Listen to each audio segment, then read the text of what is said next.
Om.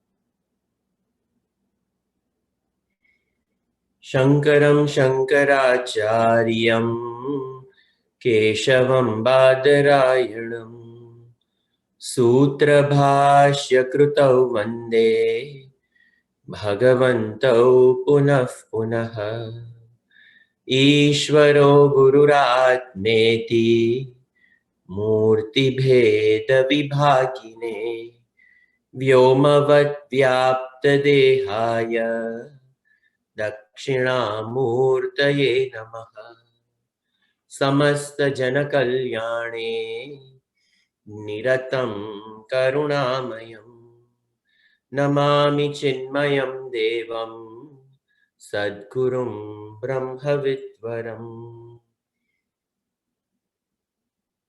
Kasturitilakam lalata patale Vakshastale kaustubam Nasagre navamauktikam karatale Venurkare kankanam Sarvange harichandanam sulalitam kanthe cha muktavali Gopastri pariveshtito vijayate Gopal Chudamani.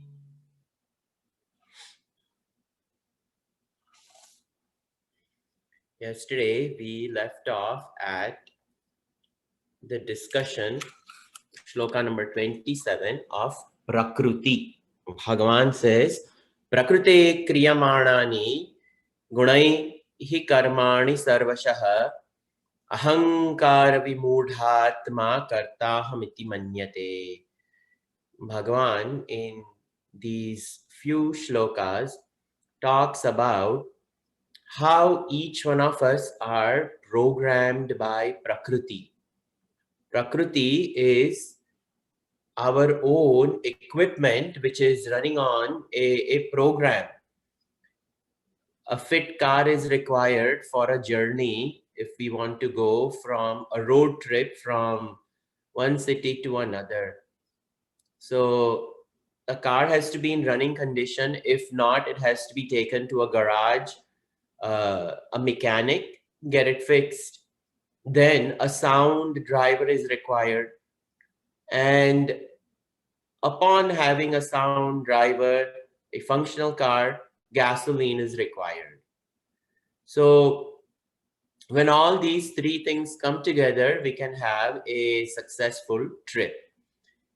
The body represents the car, the mind, intellect over here is the antakarana represents a sound driver, and the fuel is none other than the causal body. So the gross body, the subtle body, the causal body, these are considered to be the equipments born out of Prakriti. And the body is created as per our own demands.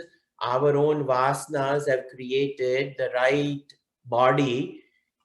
Our deeds from innumerable past births have dictated through the workings of the vasanas a blueprint as to what this equipment shall be, who to whom it is born, in the times and the place that it is taken birth, and the very antakarana is also decided by us. And of course, the vasanas, we have gathered them from so many past births. So all these things, we have been the author of this whole thing. And Bhagavan refers to all this as Prakruti, thought by thought by thought, action by action by action. Uh, we have created all this by ourselves and ourselves alone. Nobody is responsible for the creation of our own equipment except us. So Bhagavan says, Prakrutehe kriyamanani gunaihi karmani sarvashah. All the tendencies have gone into creating this equipment, and this equipment, which is product of Prakriti, it is this equipment itself which does the actions. Gunaihi, all the gunas accumulated by each one of us. Each one of us has a very unique equipment, and we are responsible for our own equipment, and we have gathered this equipment thought by thought by thought. We have put it together, every single part of our body, every single emotion, feeling in our mind, every single thought that we entertain, we are responsible for it. And if we don't like it, we alone can change it. It is up to us to change our own equipment, our own Prakriti. So, Gunaihi Karmani Sarvashah. But it is the ego which identifies with the equipment which owns up. Ahankar iti mudhatma karta aham iti manyate. This equipment which is born out of Prakriti, the 5 elements gone into creating this entire equipment, these elements are born out of the divine mother creation itself. But it is this ego, when it comes in the close proximity of the physical body and the subtle body, the ego owns up all the actions at the level of the physical body and says, I perceive the world of objects, I feel the gamut of emotions, I think all the thoughts. So this I owns up this entire Prakriti. And when it owns up, then if it has owned up, then the responsibility is transferred to the owner. Prakriti says, okay, then you take on to the administration of it and all the different things born out of it, the karmas born out of it, the karmic debt, all these things. Ahankar iti mudhatma aham karta iti manyate. Not knowing that the Prakriti alone is the doer. Without that Prakriti, we cannot even move our pinky finger. But this Ahankar says that I have done it, I have done it. And Bhagavan says this is the plight of the jiva, which owns up this equipment. And then when the jiva has to go through ups and downs of life, the jiva complains about this world and says, oh, this is a great samsar, it is a womb of sorrow, so on and so forth. All this duality created problems are born because the ownership over here has owned it up. And Bhagavan is referring to over here in this particular shloka that ahankar iti mudhatma. Bhagavan calls that person mudaha. Mudaha, the one, actually this is the only one bad word in all of Sanskrit Bhasha, to call either something mood or to call someone pashu. Pashu meaning pashyati iti pashu. As it is seen, they will go after it. And mudaha, over here in this case, Bhagavan calls that person who is deluded in the mind, confused in the mind. And in English language, stupidity is what that is referred to. But in Sanskrit, it sounds better. That's all. So, ahankar iti moodhatma, aham karta iti manyate, that I have done these actions. It is me who is feeling these emotions. How dare you hurt me? How dare you say such words to me? So the ownership of the equipment transfers along with it a gamut of problems born out of the identification with the equipment. And aham karta, I am the doer.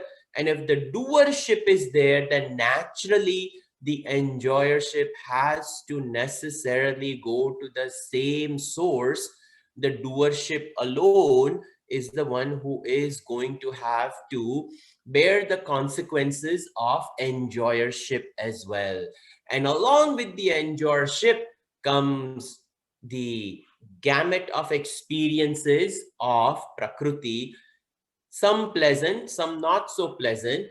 And this is how this entire metaphor of Mundaka Upanishad is born. Two birds perched on a tree, one at the higher level, one in the lower level, and the one perched on the higher branch just abhichakashiti, and the other one, it is eating. Dvau suparna sayuja sakhayau samanam vrukshe parishasvajate tayo anyam pippa swadu annamatti, and the other one abhichakashiti. One eats the fruits, and as it eats the fruits, it enjoys, and the other one, it is just a witness. So in the same way, this Paramatma becomes the witness. Let the Jiva do whatever it needs to do. It is owning up the experiences. And when it is eating the karma phala, when the sour, bitter thing comes, that bird looks around to see if the others are also eating the same sour things that it is eating. And the silent one watches. So that is mentioned over here. Tattva vittu mahabaho gunakarma vibhagayoho guneshu vartante iti matva na sajjate. So, he mahabaho gunakarma vibhagayoho. Bhagavan is saying, Arjuna, the distinction between the gunas, the qualities, and the karmas born thereof, that guna karma vibhagayoho, the divisions of the qualities and the functions of them. He mahabaho, Bhagavan is saying, guna karma vibhagayoho tattva vittu guna guneshu vartante iti matva na sajjate. Bhagavan is saying, Arjuna, in this distinction between the gunas and the distinction between how the gunas play out in life, as per the vasanas, as per the desires, when that desire appears as a thought, and when the thought is owned up by the intellect and a resolved idea is passed to the mind, mind adds its own masala of emotions and feelings, and with such loaded emotion feeling, that idea comes out as a desire prompted action. When that happens, in shloka number 27, that Moodhatma says that, I have done it. But in a man of wisdom, all the desires have come to an end. There are absolutely not even a desire to live, not even a desire to maintain. But the prarabdha of the equipment is there, they have realized the truth, but the equipment is present. And if the equipment is there, and if the equipment comes with a set of vasanas, individual vasanas are given up, but the totality chooses to use this equipment to be an example for the society, the man of wisdom over here, what is referred to as tattvavit, the tattvam janati iti tattvavit, the one who is a knower of truth, realizes that this equipment has to do an action, or this equipment is doing an action, or this equipment has done an action. In all these three cases, the man of realization realizes that gunaha guneshu vartante, that the program, the subtle program, functions through the programming of the equipment. And that program, which runs through the program of the equipment, unleashes some activity in the world of pluralistic existence, and he becomes the observer of the admixture of gunas, having fun with each other, producing action for the sake of totality. He becomes a witness of it. Guna guneshu vartante iti matva, having understood that this is a play of Maya. Having the egocentric identification with the equipment has been removed, and a identification with the higher, not an identification, but owning up the higher nature, owns up the higher nature as I am awareness, I am consciousness, I am the enlivening principle of all this. And as a spirit, the spirit has nothing to do with the matter. I, the consciousness, am ever conscious and have nothing to do with the pluralistic world of matter. Having understood that, in the understanding, he says, iti matva, having knowing that, na sajjate, that person is not attached, he is not bound. He realizes the equipment is done. He realizes that the equipment has done an action. So if somebody asks him, sir, did you move this glass from here to here? He will say, yes, this body did it. Yes. And depending upon the other person's understanding, he will also use the word I, that yes, I moved it, knowing very well that it is the casing of the Prakriti which has done it. This is very difficult for people to understand, that how can a self-realized soul even use the word I? They can, because when the equipment in the heights of meditation, when it is completely disintegrated and it has smeared across the infinite realm of awareness, part of it comes back, which is the Chandrakala of Lord Shiva.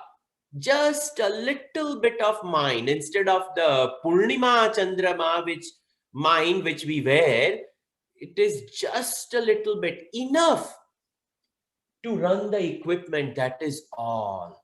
There is no ownership of the equipment, neither is there ownership of desires, neither is there equipment ownership of a name, a fame, a power, a position. None of those things. They are a silent witness. But if something asked, they will say, yes, I did it. Chinmayananji said, yes, I go around and I do Gita Jnana Yajna. He said that, knowing very well that he is pure awareness, this equipment has a prarabdha to speak. So the equipment spoke. That's all. This type of clarity of understanding separates us from the workings of Prakriti. It allows us to create a distance between us and Prakriti. Why is this important?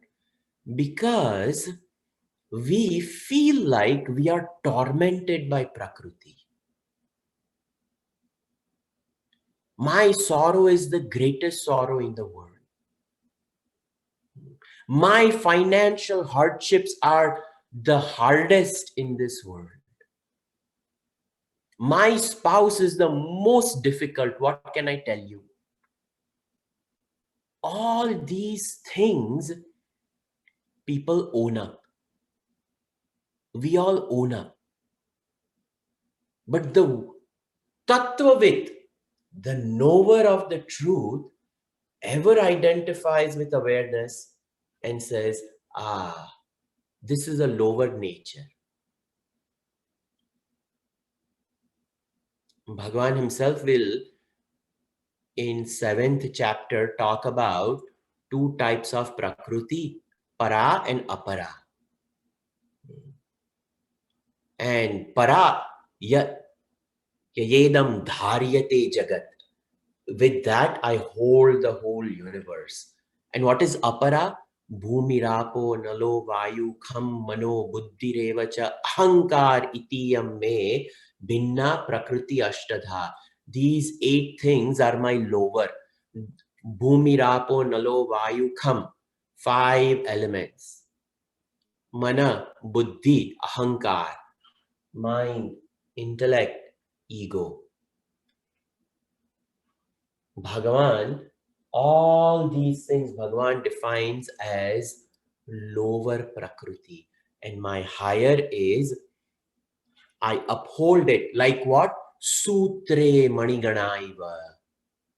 Like a necklace which is there, a Rudrakshamala we see.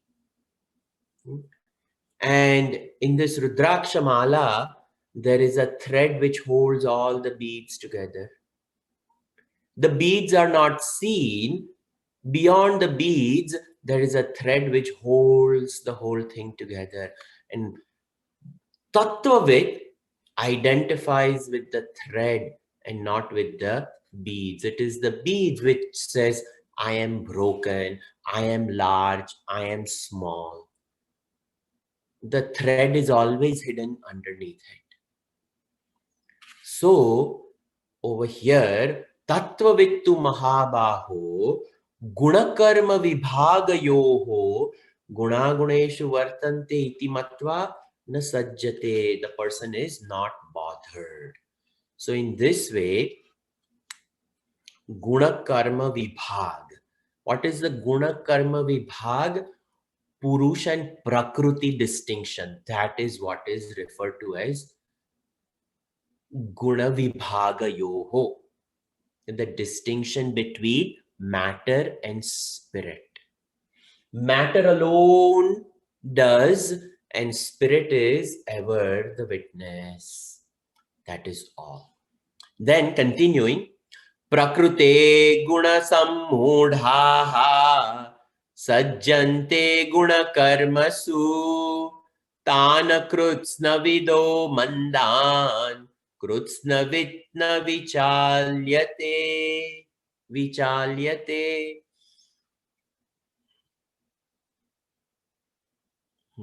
So, prakrute guna sammudhaha guna karmasu sajjante. The ones prakrute guna sammudhaha, those who are tangled up in this Prakriti. The people who are living at, some people live at the physical level. The clothes have to be just like, the hairdo has to be there, the makeup has to be, Bahusundari has to be there, with all different colors in different parts, you can tell the identification of each person is where. So, physical identification, some people, emotional identification. Huh, they didn't even notice the clothes I'm wearing. Hair cut kiya, wo bhi dekha bhi nahi. Or the emotional person, what do you do? So some people are at the emotional level. The intellectuals are always looking at what kind of talk people are having. So depending upon where one's identification is, in academia and all those places, people, intellectuals. Even the politics is intellectual. You go to any university department, the chairperson and this and that, so much politics. इतने पढ़े लिखे हुए हैं, PhD degrees, but still intellectual politics. Even there. So depending upon where our identification is, if we get tangled up anywhere over here, that is what that first quarter says. Prakrute guna sammudha. Getting caught up in the very equipment identification. Guna karmasu sajjante. They are sunk in the gunas when they flow through the equipment to produce an action. Guna karmasu sajjante, they are drowned. They have completely attached. Over here, Gurudev is using attach. Majjante, sajjante, these are all the different words. They are sunk in it. They are completely swallowed up by that. Tana krutsna vido mandan, and they are attached to the functions and the quality, but krutsnavit navichalayet. Krutsnavit, but the knower of the truth, tattvavit navichalayet. Over here, krutsnavit, tattvavit. So in the same way, krutsnavit meaning sampurna atma jnani ityadi. The one who is a complete knower of truth. These people over here, Bhagavan is saying that those who are attached to the equipment, when the gunas flow through here as actions, they not only get attached to the equipment, but the action, and the action which produces fruit. The fruit also comes as a binding fruit which creates more and more vasanas. Either it could be a positively binding fruit or a negatively binding fruit. Positively binding fruit meaning that vasana becomes stronger. For example, if there is a teenager who identification with the equipment, has liking for, let's say, Italian food. So when those gunas flow through in the Italian restaurant, when the actual karma of eating is done and they enjoy it, the vasana over here for eating that food is strengthened. So next time, that vasana is even going to come with a greater force. So a strong likes and dislike is developed at the level of tongue.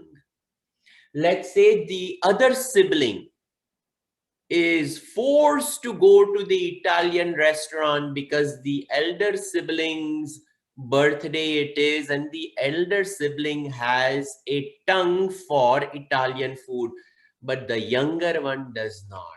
So when the younger one eats, the identification is there, and when the eating is done of that food, there is a negative karma phala. So the binding is even a stronger negative vasana for Italian food. That is also strengthened. So either way, the person is bound. In a positive binding or a negative binding, binding is there. The vasana has now become strong. That is called over here those who are attached or sunk in the guna karma su. In the gunas, when they flow through as karma, it becomes binding. Krutsnavit navachalyate. But the one who has no desire, you pour whatever food it is, Italian food, Vietnamese food, Thai food, Indian food, इनसे खाना तो है ही बस, that's all.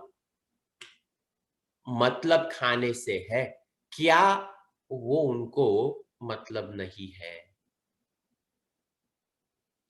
That is कृत्स्नवित् न विचालये विचाल्यते. They eat over. So there is no running commentary present. The equipment is never ever disturbed. The equipment notices it, but it never creates a stronger vasana or a negative vasana. That is not done. So we saw Bhagavan Krishna impressed upon Arjuna to engage in karma yoga. He gave examples, 5 of them. Then Bhagavan Krishna talked about Arjuna, one must do karma yoga. But understand, in doing karma yoga, the karma is actually done by Prakriti.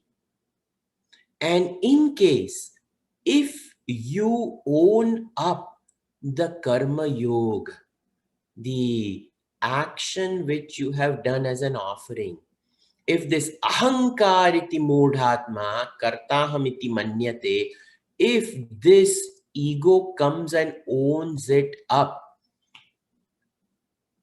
difficult, that karma yoga will remain a karma and not a yoga. It will be guna guneshu vartante. It will be just some karma. But if you took it as a privilege, as an offering, and you just simply did what you were supposed to do, and learn to observe the play of karma, you will slowly gravitate towards being a tattvavit, a knower of truth. Thus, Bhagavan clarified 27, 28, 29, these 3 shlokas, so that Arjuna would have a clear understanding, not to have as much over here attachment to the equipment, and take this equipment as a blessing of Prakriti and do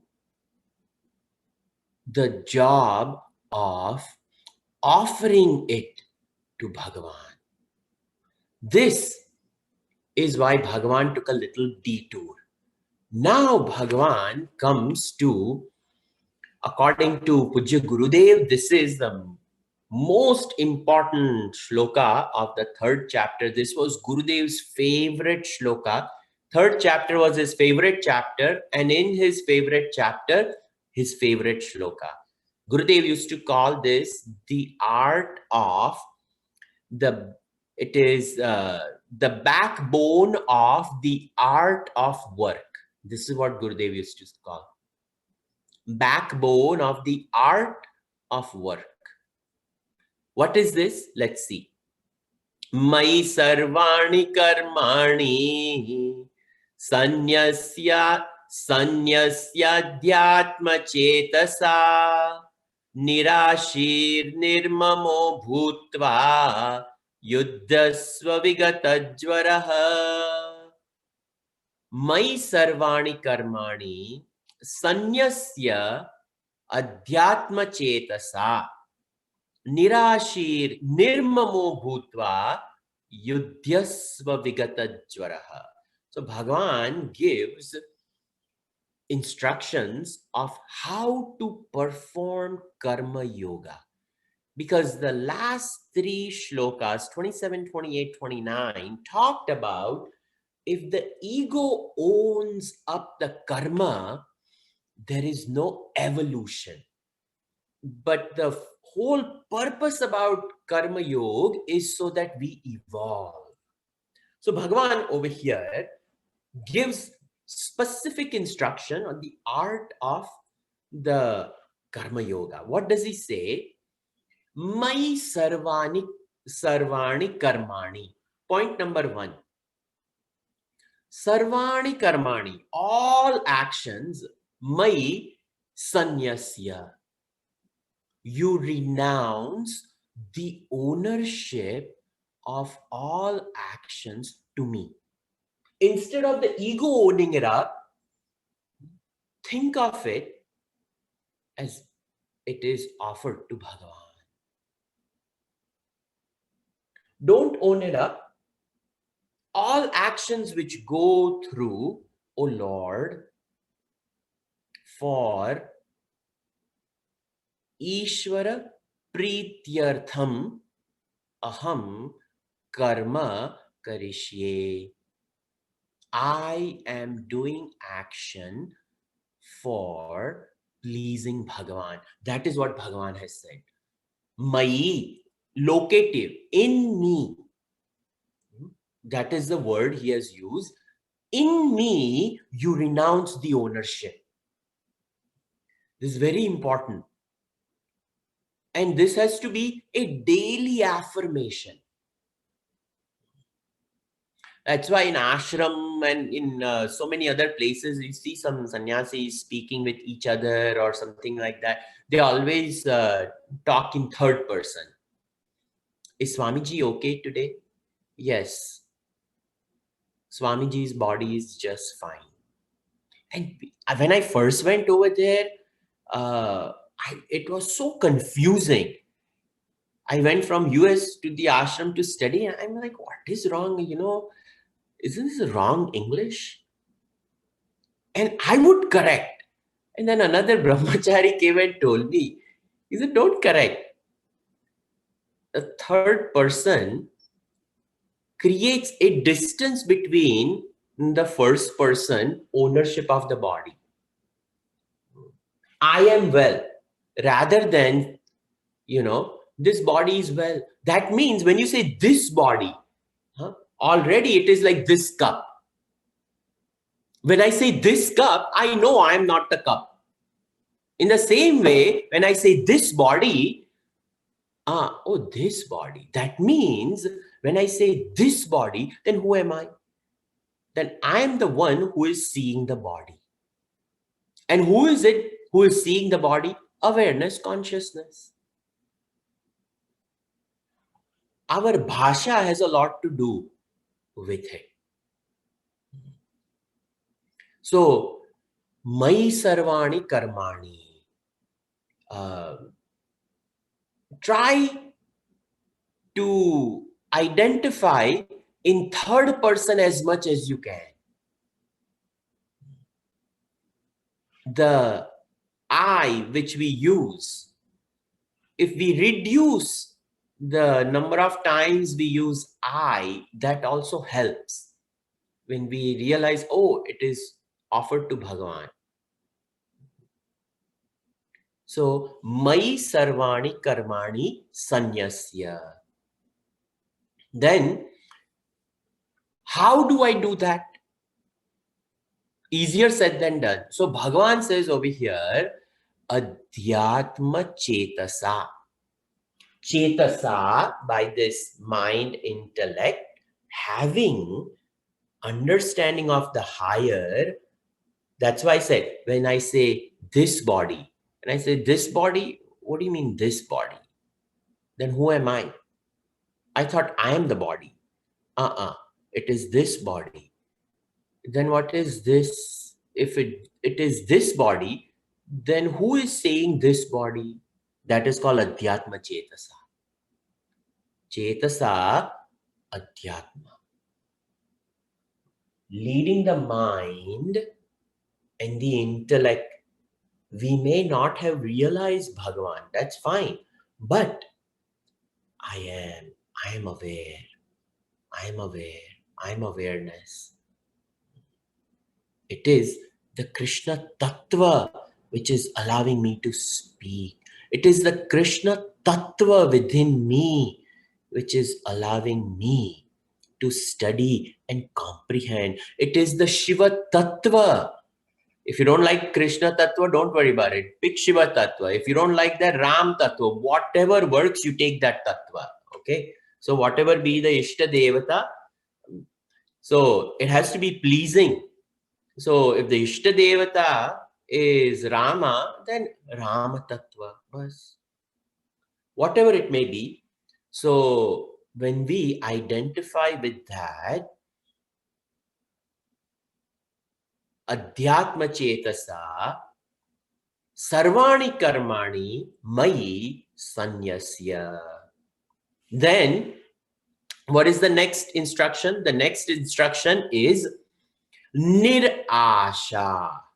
Ahaha, बहुत बड़ा शब्द है ये तो.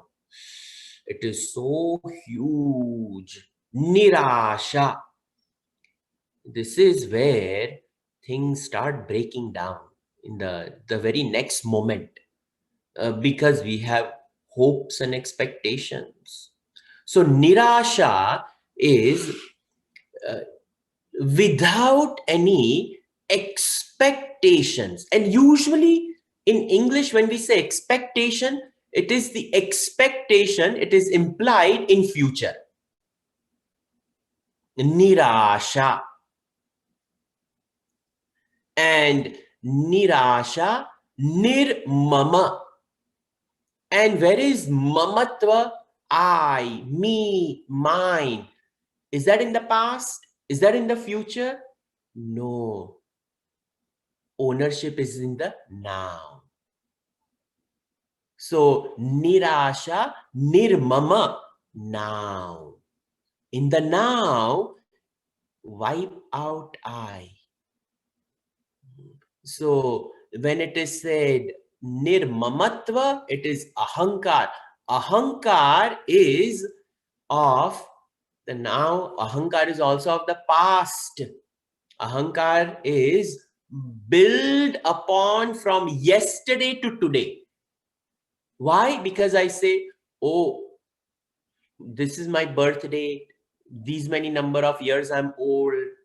I moved to Texas 10 years ago. Before that, I was in California. Before that, I was in India. Before that, so before, we own up all our now. So nirmamatva is the renunciation of the ownership of all that has happened up to now. So nirasha, expectations of future, renounced. Ahankar, nirmama, taking out all the experiences of the past. It has over, let it be over. Don't dwell on all those things which have happened in the past. The more we brood over the past, the less we will live in the moment. So nirmama, nirmamo bhutva, and yudhyasva, in the now, yudhyasva, but vigata jvaraha. Vigata jvaraha, devoid of fever. And fever is always in the now. We can say, yesterday I had fever. We cannot say, tomorrow I think I'm going to have fever. That means we already have some sickness now. To say, I think I'm going to have some fever tomorrow, that means we are already sick to begin with, if we say that. So when it is said, Vigata jvaraha, the excitement of the present, Gurudev used to say, that has to go away. Nirmamatva, the ownership of the past has to go away. And Nirasha, the hopes and expectations of tomorrow, that also go away. So then someone may say, then how do I live? That is the best part. You know, when we give this up, the now becomes so fresh. It becomes so innocent. We just see the moment for what it is. When we try doing this, you will give up watching television and news and this and that, and you can just sit in your backyard and just watch the moment unfolding into a next moment. A bird coming and sitting, taking some food from the bird feed, flying away. Another one coming, picking up, flying away. A third one coming to a bird bath, a wind blowing in. Just the simpleness, the simple glory and beauty of the moment. That is what Bhagavan wants us to enjoy, the moment. The past is built by sliding over the moment of now. And in the now, if we are distracted with the past or the future or some excitement, we miss that moment. Just take a delight in watching a sunset, watching a sunrise, watching a bird, and give no commentary. Don't say, ah, so beautiful. Let it be. You're telling whom? Prakriti already knows she's beautiful. So, giving up all inner chirpings and being and being and being. This is the art of dynamic living. In silence, all the time, without any disturbance of jargon of the past, the now, or the future. This is Gurudev. This was Gurudev's favorite shloka. Mai sarvani karmani sanyasyadhyatma chetasa nirashir nirmamo bhutva yuddhasva vigatachvara. So yuddhasva, Bhagavan is telling Arjuna, you fight. So for us, whatever we are doing, give your best. That's all. This is the art of work. This is secret to success. The art of work. Gurudev has written a book, and he's given lectures to teenagers and college students based upon this shloka. It's a beautiful shloka. Continuing, now Bhagavan changes the gear. With this, the understanding of Karma Yoga, Bhagavan has explained. Now Bhagavan shifts the direction. Ye me matamidam nityam anutishtanti manavaha Shraddhavanto na suyantaha muchyante tepi kil karmabhihi. ye me matam, ye idam me matam, manavaha nityam anutishtanti.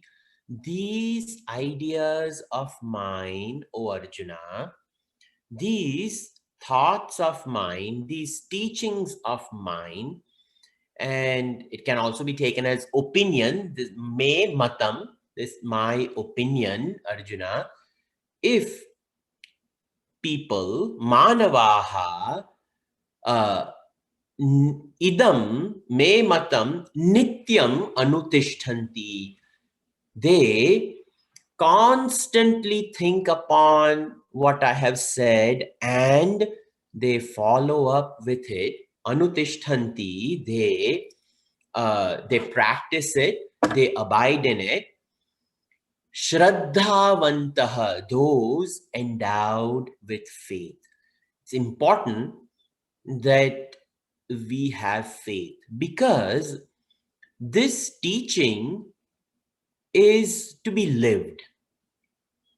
Because even if we experiment, we cannot experiment it on somebody else. We have to experiment on ourselves.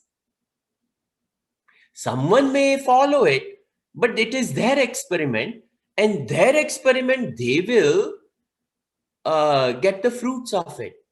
So when Bhagavan says Shraddhavantaha, that means to follow up with it constantly and to live with it, some amount of faith is required. That what is enumerated up to now in all these 30 shlokas of this chapter, let me have an open mind.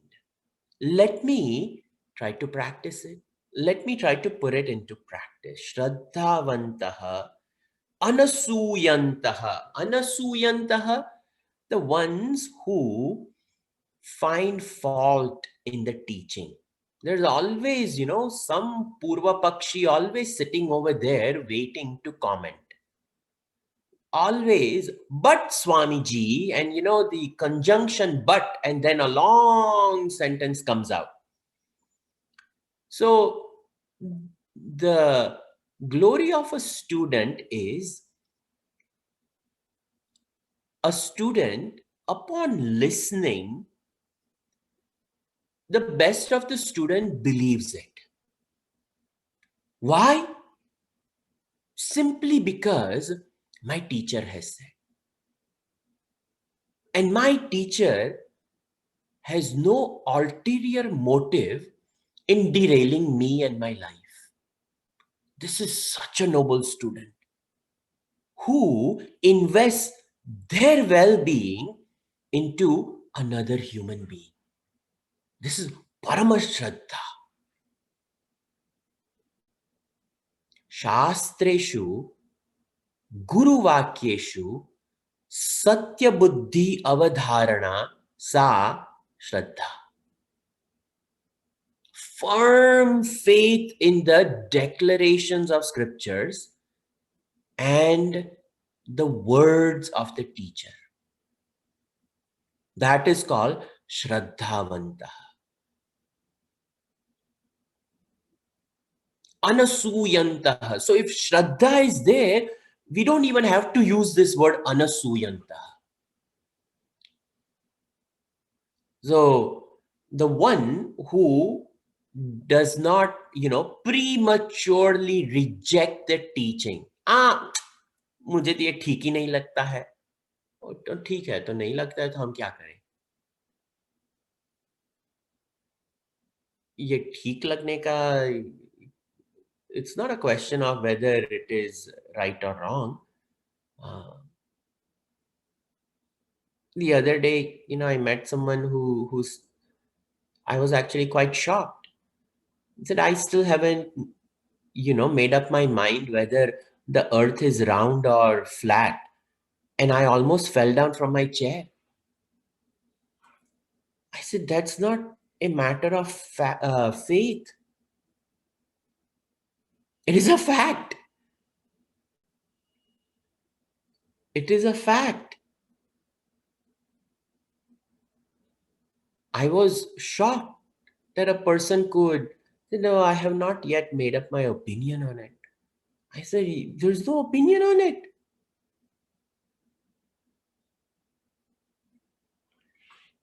So, this Shraddha, if we believe in it, what dawns in us is the Krishnatva, the Ramatva, the Shivatva. And if we don't, then we just lose out on it. That's all. It's not like it's going to, if I don't believe in Gita, it's going to hurt me or some bad omen will come. Nothing like that. If you don't want to believe, what can I do? That's all. Even Bhagavan, at the end of Bhagavad Gita, he says, this is what I have said. If you want to believe, Arjuna, you believe. If you want to follow, you follow. If you don't, it's okay. There's a glory of Shastra and Guru who are so humble enough to say that this is the best that I can present to you. I hope you like it. If you don't, that's okay. So Shraddhavanta, it's a big word. Our Shraddha, what can be said about Shraddha? Shraddha, Bhakti, Dhyana Yoga Tavaihi. In Kaivalya Upanishad, it is said that the only way to realize the truth is first Shraddha, then Bhakti, devotion, and then Dhyana Yoga, in that order. Now, Swamiji, but I don't have faith. How do I cultivate faith? So if we don't have faith, then what we need to do is every day when the sun rises, go over there after taking bath, be ready at the time of sunrise with a pitcher of water, and you pour the water and look at the sun through the water. And you say, I am not chanting Gayatri because I don't believe in it, because I don't yet have faith in it. But I do have faith that you, the fireball rising every day, are producing food for mankind. I may not understand it, but science says that chlorophyll gets activated and becomes the building block of energy for the plant. The plant grows. It nourishes the animal kingdom. It nourishes all of us. So, hey Pushan, one of the names of Surya Bhagavan is Pushan, the one who nourishes. That you are nourishing this world. Nourish my buddhi. If a plant can be nourished in the light, and I know that your light is capable of converting vitamin D into vitamin D3 in me, along with that, give some buddhi too. And if every day, when the sun rises, if you have given water for, our Shastra says, 12 years, you will not only believe Vedas, you will become the knower of Vedas.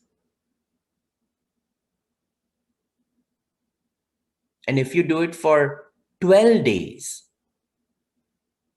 you will form a habit of doing it. And even that habit, which just started just like that, initially, it's just a waste of one pitcher of water, that's all, every morning. But that habit would have created a movement of thoughts within. This is the only way. These are some of These are some of the ways we can create faith and Shraddha. Otherwise, by reading books, Shraddha doesn't come.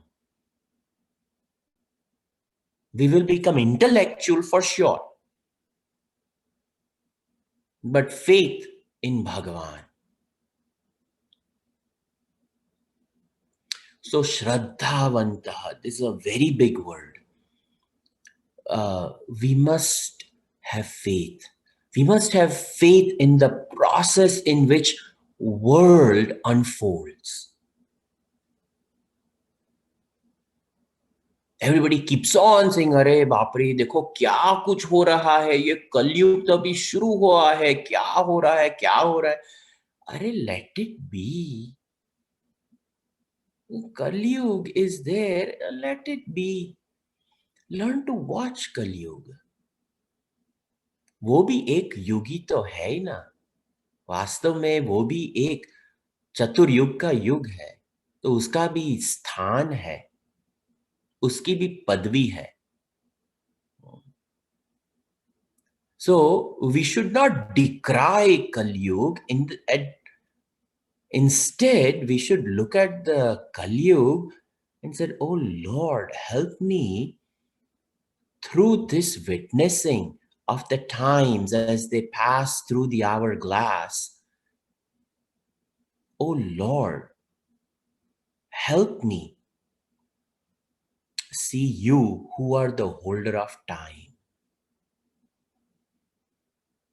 His faith is very, very big. Shraddhavanta asuyantaha. We can criticize anything and everything. So the basically negative language has to come out of our daily bhasha. Impossible, cannot be done. All these things, big. छोटे छोटे बच्चे भी बड़े बड़े शब्द use करते हैं. ओ Swami ji, impossible.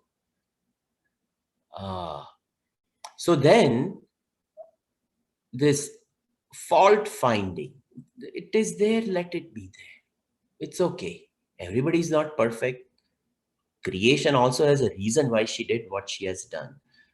Muchyante, those people are liberated, are freed.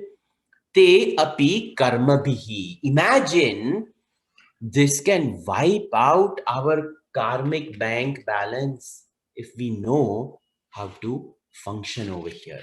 Very, very beautiful.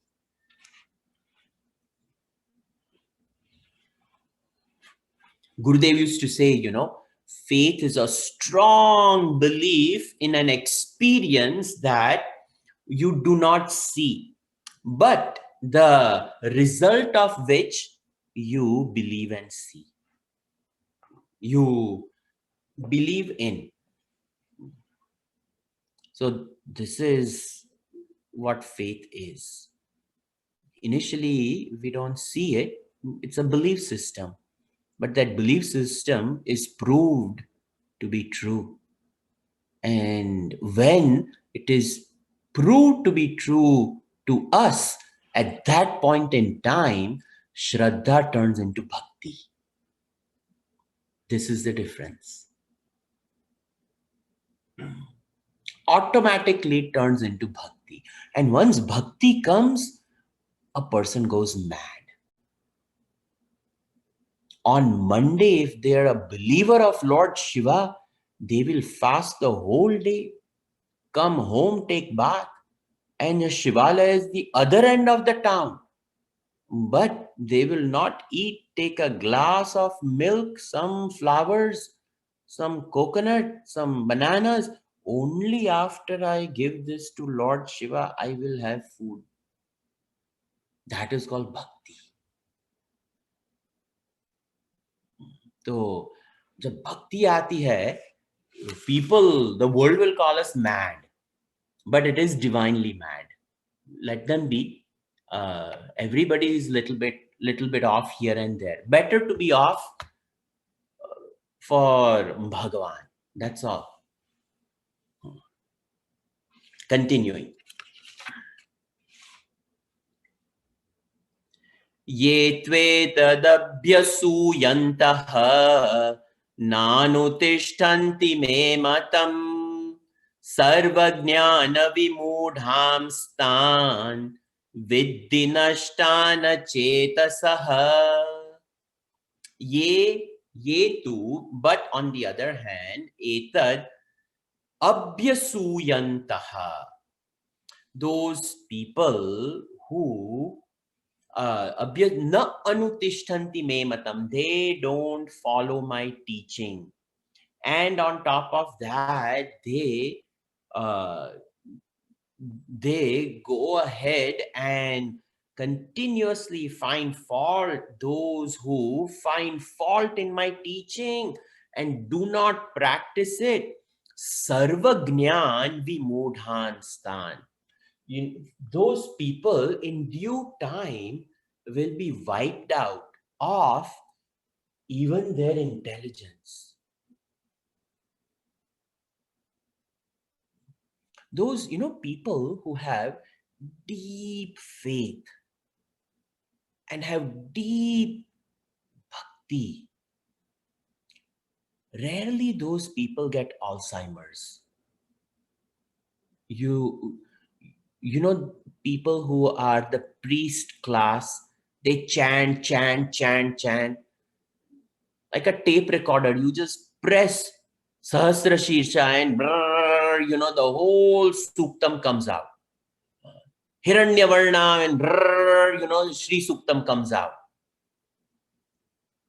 And they can chant for hours and hours and hours. And Mahanyasam, oh my God, 3 hours before Ekadasha Rudra, 3.5, 4 hours Mahanyasam they will do. And then Ekadasha Rudra Parayanam and 11 times Rudram. By the time they are done with the Shivaratri Puja, the throat is, and some of them, the voice is still, they can go on. These people will hardly ever have any Alzheimer's. The brain connection, I'm talking about physical brain. The connections the neural networks are so powerful, they won't have it. This is the glory of Vedas. Oh no, over here Bhagavan is saying those who find fault at these Vedas and who find fault in teaching Sarva Jnana Vimudhatma. Intelligent people. Bas, I have no faith in Gayatri Mantra. I'm not going to do it. Okay, are you doing Gayatri to please me? But don't do it, it's okay. And these intelligent people, self-proclaimed atheists, agnostics, and all of them, the intellect is so thought heavy, but not faith heavy. And when the thought heavy intellect, as it ages, it necessarily has to burst. It has to. It's too much weight. It cannot grab it. But when faith is there, the intellect becomes light.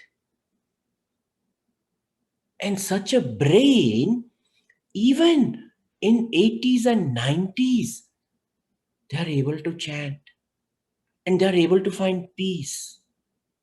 And the person who has done 1 PhD and 10 postdocs still has no happiness in life. They want to discover. The discovering intellect itself will disappear and they'll have to go looking for the intellect. This is what Bhagavan is saying. Sarva Jnana Vimudhatma. I have actually seen two professors in my lifetime. Very smart people. I know them. Namaste. I know you are smart. But then that little arrogance creeps in. I'm smart and I'm better than you. You know Vedas, I know engineering. Finished.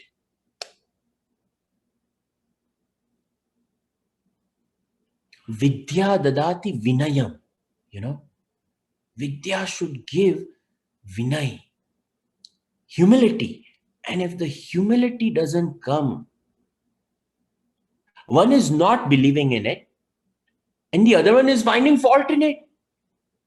There are people who have written blog spots on, Vedas are all jargon,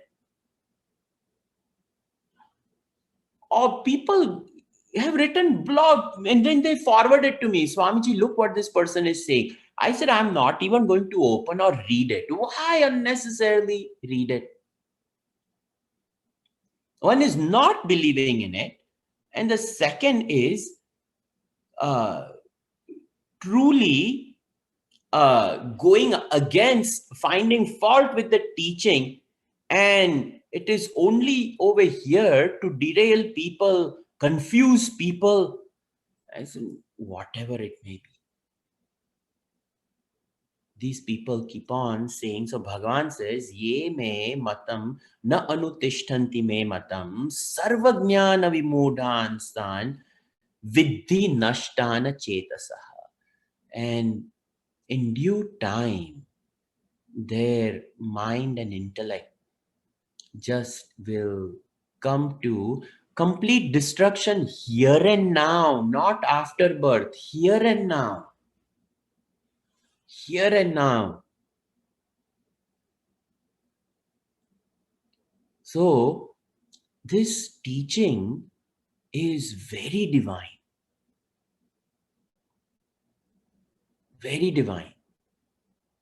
Just around Navratri, we had this Devi Chandi Parayanam and Devi Mahatmyam. And some people say, it is Swamiji, this really happened? These kind of things really? She with 18 hands, she has to kill this, and the killing went on for yugas?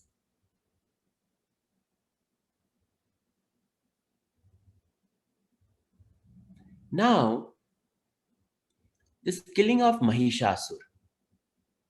Mahish is a buffalo. Now, when a person is doing research and this one thought has come over here, is it not true that that PhD student holds on to that thought for 5 years trying to prove it and write a whole thesis on it? Even if he cannot prove, he has to write that it did not work. In chemistry, he at the end has to write no reaction. But even no reaction is an answer and has to prove why the reaction did not happen. That one thought, for 5 years he battled. That is Mahish. The Asura is the ideas, the desires in us which we cannot drop. And Prakruti is forcing it out of us. This is the victory over the kingdom of the mind. And the person who starts all this, Suratha, a chariot which is very well, goes in front of whom? Medhas Rishi, the Rishi who has Medha Shakti. Don't think that she's killing some Mahishasur. We have a greater Mahishasur over here if we cannot even come to faith. That is an Asura which doesn't want to accept, doesn't want to accept, doesn't want to work, doesn't want to do things the way it should be done. Then the buffalo's right here. The outside buffalo is very nice. She just wallows in a dirty, muddy water. It's an insult to even call this Mahish, because at least वो तो बिचारी दूध देती है, आपने क्या दिया? So these stories are our stories. In Shastra, everything is written about us, and us, because there is nothing other than us. That's all. This is what Hinduism is. It addresses us. हमको ही तो मुक्ति चाहिए. जिनको मुक्ति मिल गई है वो लोग तो शास्त्र पढ़ने वाले हैं. अरे वो तो शास्त्र से पर हो गए ना. The ones who already have liberation are well above and beyond scriptures. No, scriptures does not address a self-realized soul. Scriptures only addresses a person who has a desire to evolve into something higher. So that's why Bhagavan is saying over here, Sarva Jnana Vimudhatma Vidhi Nashtan Achetasaha. There's a lot that we have to lose if we don't follow this, if we don't accept this. We are the losers. Nobody else is the loser. We are. That is why हमको हमारे मन को तो मनाना ही पड़ेगा. Because other than us, who else will do it? If we do not coerce our mind onto a right track, a right path in living, a right idea to live by, who else will do it for us? And if this is destroyed, oh, the poor ant is better. वो तो कुछ कर रही है. What will happen to us? So the art of work is very important. Very important. Mai sarvani karmani sanyasya adhyatma chetasa nirashi nirmamo bhutva yudyasva vigatachvara. This is our sutra in living. This is what Bhagavan is presenting. Sadrusham cheshtate swasyaha prakruter jnanavanapi prakrutim yanti bhutani nigraha kim karishyati. This is another, Bhagavan is giving these afterthoughts about, those people who find faults and who don't want to believe. Bhagavan says, Arjuna, what can even the wise man acts in according to his own nature. So over here, Bhagavan is saying, Jnanavanapi swasyaha prakrutehe sadrusham cheshtate. Cheshta, the movement. Movement of whom? Jnanavan, even the one who is a knower of wisdom. So, prakrutehe sadrusham cheshta. The Gurudev used to give this example. He said, look, I am a Malayali. And if I go for Bhiksha, if dosa and appam come, I become happy. And if roti comes, yeah, I will eat it. But what can I do? The body is Malayali. It grew up on that food. So the Prakriti has a liking for it. Not that I have a like for the South Indian food and hatred for North Indian food. It's not like that. The Prakriti itself is like that. Jnanavanapi. So, Jnanavanapi prakrutehe sadrusham swasyaha cheshtate. And life will be pushed ahead and ahead and ahead that way. That's why, when we come from India to over here, First we find out what's the closest Indian grocery store. Because the tongue is marinated with spices. How many days will be able to live on, Thousand Island or ranch dressing on a salad? So it's not like we have a hatred for it, but the tongue it's born out of Prakriti. Each one of us are products of it. So Prakritim yanti bhutani nigraha kim karishyati. For a man of knowledge, the Prakriti takes over, then what to talk about all of us? Prakritim yanti bhutani. Bhutani hi prakriti yanti. They all the beings, nigraha kim karishyati. How can restrain work? So what Bhagavan is saying over here, beings will follow their nature. Prakriti yanti bhutani. Bhutani, prakriti yanti. They will follow it. Because we are products of it. Even when we separate ourselves, when we separate matter and consciousness, when we identify with awareness and see that, this is just matter, but we are continuously in communion with matter. Even when we dwell in the awareness that I am awareness, we are surrounded by Prakriti. So that Prakriti does have some power over us.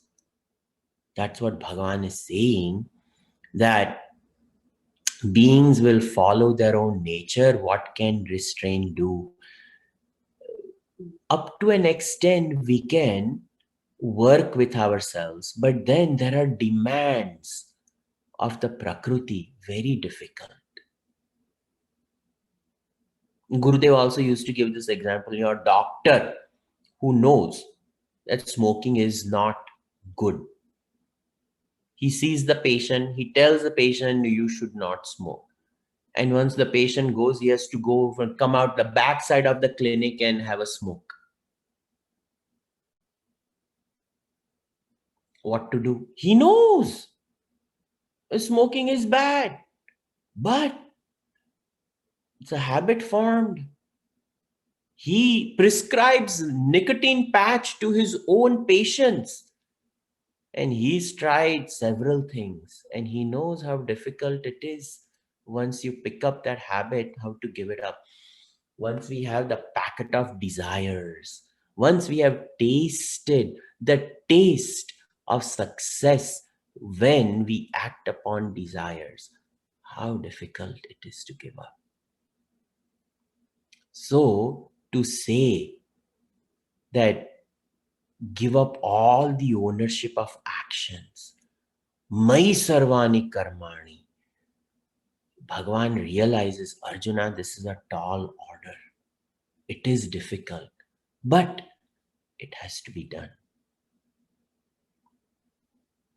Because the beauty of this is when we see ourselves transformed and we look at our own reflection in the mirror and we like who we are looking at. That is the best fruit.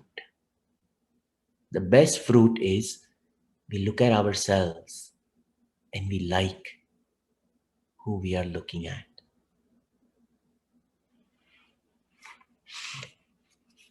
I'll continue from here to up to the end, 43 tomorrow. And you have any questions? People have any questions? Let's see what is there in the chat. Swamiji, there is one question, but probably, I don't know if it's visible to you, but I will read it out to you. Is it visible to you? What is it? Go ahead. Okay, I will read the question. The question is, I am a mom whose elder son is heading for college. I had slowed down an engineering and management career to spend more time on family. I'm listening to the Karma Yoga lectures to get some spiritual insights into what path to take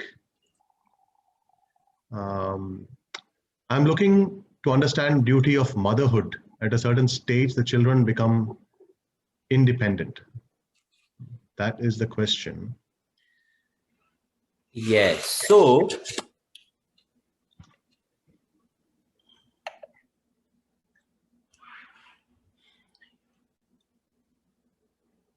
parenting is a big responsibility. And there is no rerun on parenting. We are given one chance and that's it. So we have to trust that whatever job we have done, we did to the best of our abilities. And there comes a point in time when parenting should stop. And the parent in us have to learn to see the dawn of the adult in the child. If we continue to be parent, then it infringes upon the emergence of the soul into adulthood. So up to 18, up to 10, you can really guide them.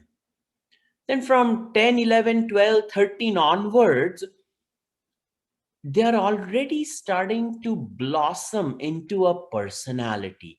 And you have to accept and guide them accordingly.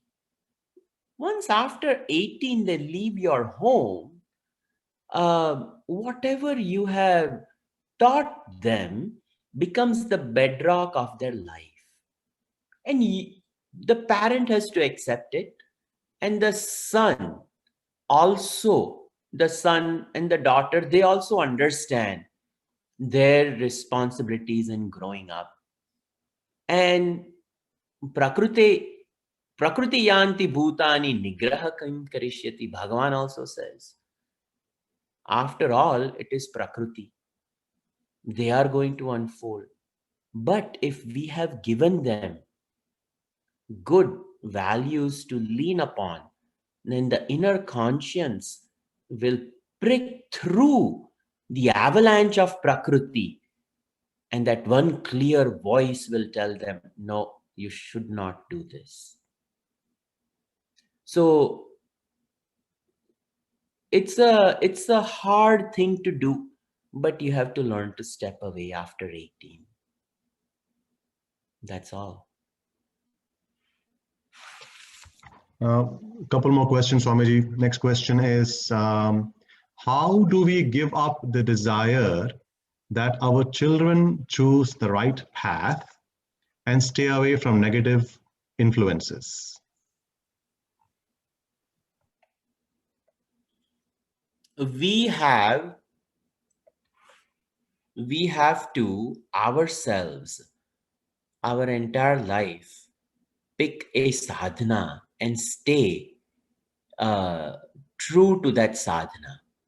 If we have not done upasanas, if we have not done any sadhanas, difficult to give up this thought. It won't.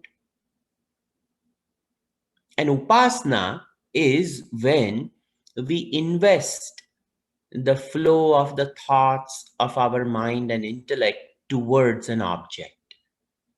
And if we have not trained to do in the field of spirituality, the mind and the intellect effortlessly will flow towards the child or the spouse. But in and through our life, if we have done upasana, then it's easy. So if we have not done it and we find ourselves empty nesters trying to create trying to give up this thought, then we have to intensify upasanas. What are upasanas? Pick up Vishnu Sahasranam, Lalita Sahasranam, Bhagavad Gita chanting, Bhagavad Gita reading, learning. So many things we can do. Pick up Vedic chanting, pick up Sanskrit learning, whatever it is, but basically engage your mind in some spiritual practice. Daily, there should be some Parayanam, meaning reading of the same thing over and over and over again. It may be Vishnu Sahasranam, it may be Lalita Sahasranam, it may be Bhagavad Gita, whatever you want to pick, you can pick. Daily reading something. After chanting something, reading something. After reading something, daily, some mantra japa to strengthen the flow of the emotions. Mantra japa is very important. And if we have learned a very simple puja, some offering, some naivedyam, some offering of prasad, that generates in our life a type of prasad buddhi, thanking Bhagavan for what we have acquired. Thank you, Swamiji. Next question, I'll just read it out for everyone. I want to listen to you on past karmic account and how my present karma are impacting the results. I want to know if souls that come together, example, marriage, is past karmic account. Can you read that again, please? Yes, Swamiji, I will do that. I want to listen to you on the past karmic account and how my present karma are impacting the results. I want to know if souls that come together, example in marriage, is the past karmic account.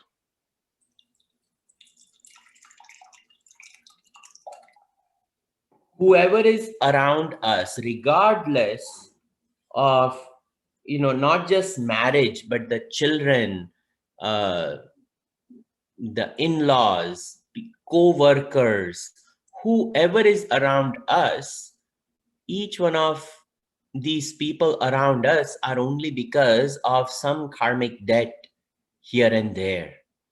It is not just the spouse.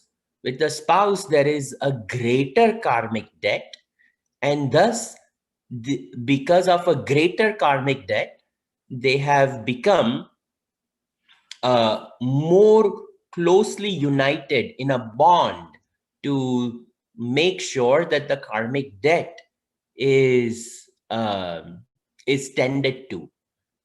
But this is a vast subject matter of the karmic debt. So the best thing to do is to accept the platform of karma yoga, work on ourselves, trying to figure out what the karmic debt is. Bhagavan Krishna also discourages Arjuna to do that.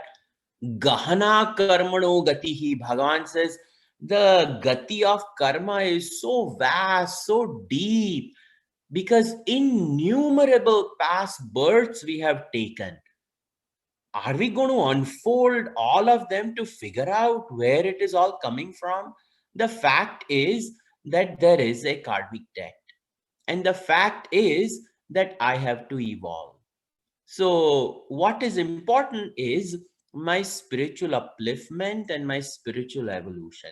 Let the karmic debt be there. Now that I know that it is there, I want to make sure that it doesn't grow. So if I live my life in conscious awareness, at least I prevent it from growing. That's all.